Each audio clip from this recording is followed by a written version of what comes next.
नमस्कार मित्रांनो, मी साक्षी. ओम साईराम सर्वांना. माझ्या चॅनलवरती तुमचं मनापासून स्वागत आहे. तर मित्रांनो, रोज रोज तीच भाजी भाकरी खाऊन कंटाळा आला आहे का आणि काहीतरी चटपटीत खाऊशी वाटत आहे का? तर आज मी तुमच्यासाठी घेऊन आले आहे एकदम चटाकेदार मसालेदार अशी तोंडाला पाणी सोडणारी अशी मटर पनीरची रेसिपी. तर चला मंडळी, सुरुवात करूया आपल्या रेसिपीला. तर सर्वात आधी काय करायचं आहे, 2 ते 3 मध्यम आकाराचे उभे कापलेला कांदा, त्यानंतर 2 ते 3 टमाटे कापून घ्यायचे, 10 ते 12 काजू घ्यायचे आणि 10 ते 12 लसूण पाकळ्या आणि हिरव्या मिरच्या घ्यायच्या. आता लगेच गॅसवर कढाई ठेवायची. कढाईमध्ये 2 चमचे तेल टाकायचं. तेल गरम झालं की लगेच त्यामध्ये जिरे टाकायचे. जिरे टाकले की त्यामध्ये लगेच कांदा आणि टोमॅटो टाकून द्यायचे आणि मिश्रण हळूहळू घ्यायचे. चांगले कांदा आणि टोमॅटो परतू घ्यायचा. 2 ते 3 मिनटे चांगले हलवत राहायचे. हलवले की त्यामध्ये लगेच 3-4 मिरच्या आणि लसूण पाकळ्या टाकून द्यायच्या.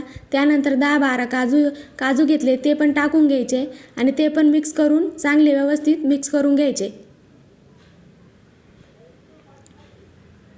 बघा, चांगल्या प्रकारे मिक्स झाले आहे. त्यानंतर थोडेसे चांगले नरम पडूस्तवर त्यावर झाकण ठेवून द्यायचे. तोपर्यंत मी 200 ग्रॅम पनीर घेतला आहे. पनीरचे बारीक बारीक असे कट करून घ्यायचे. चौकोनी आकाराचे बारीक बारीक कट करून घ्यायचे.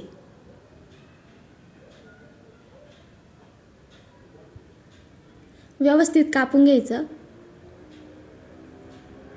बघा मंडळी, ही रेसिपी 10 ते 15 मिनिटात होते आणि इतकी खायला सुपर लागते ना, मस्त टेस्ट येते.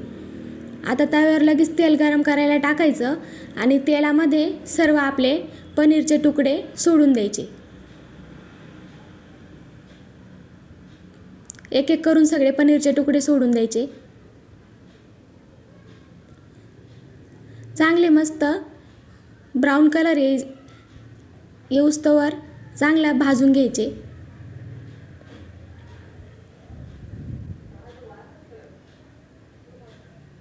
तीन ते 4 मिनिटे लागतात सर्व पनीर भाजायला. चांगले फ्राय करून घ्यायचे. बघा, आपले पनीर फ्राय करून झाले आहे. आता एका बाउलमध्ये अर्धा तांब्या पाणी घ्यायचं, त्यामध्ये थोडं मीठ टाकायचं आणि त्यामध्ये हे पनीरचे तुकडे टाकून द्यायचे. आता बघा, आपला ग्रेव्हीचा मसाला तयार झाला आहे. लगेच मिक्सरमध्ये तो बारीक करून घ्यायचा. सगळा मसाला एकदम बारीक करून घ्यायचा. बघा, बारीक करून झाला. आता लगेच गॅसवर टपकन कढाई ठेवायची. कढाईमध्ये तेल टाकायचं. तेल गरम झालं की लगेच त्यामध्ये ही ग्रेव्ही टाकून द्यायची आणि चांगली परतू घ्यायची.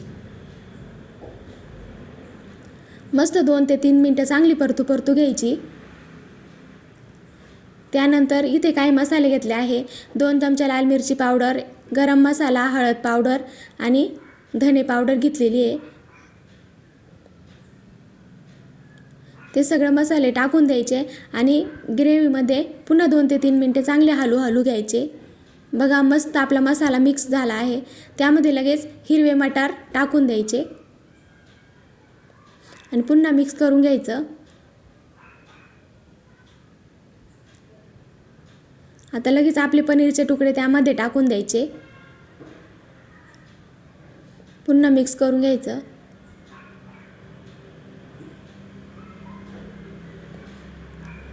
बघा, 10 ते 15 मिनिटात आपली रेसिपी तयार होती.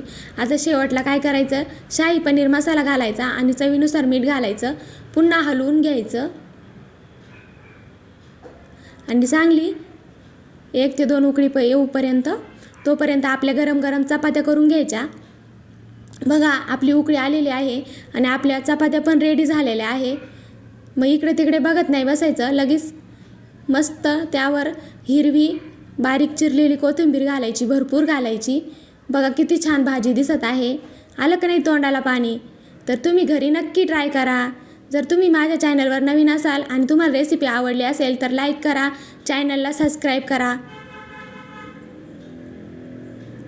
बघा, एकदम भाजी तयार आपली एकदम रेडी झालेली आहे. हॉटेलसारखीच भाजी आपली रेडी झालेली आहे, ती पण 10 ते 15 मिनिटात. बघा, किती भारी आपली भाजी रेडी झालेली आहे.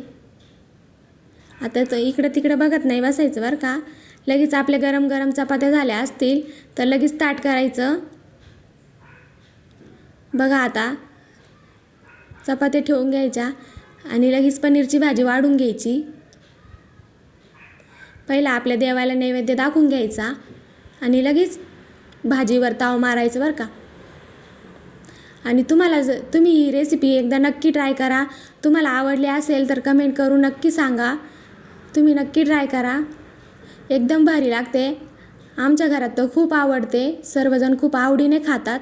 माझ्या मुली पण खूप आवडीने खातात. चला भेटूया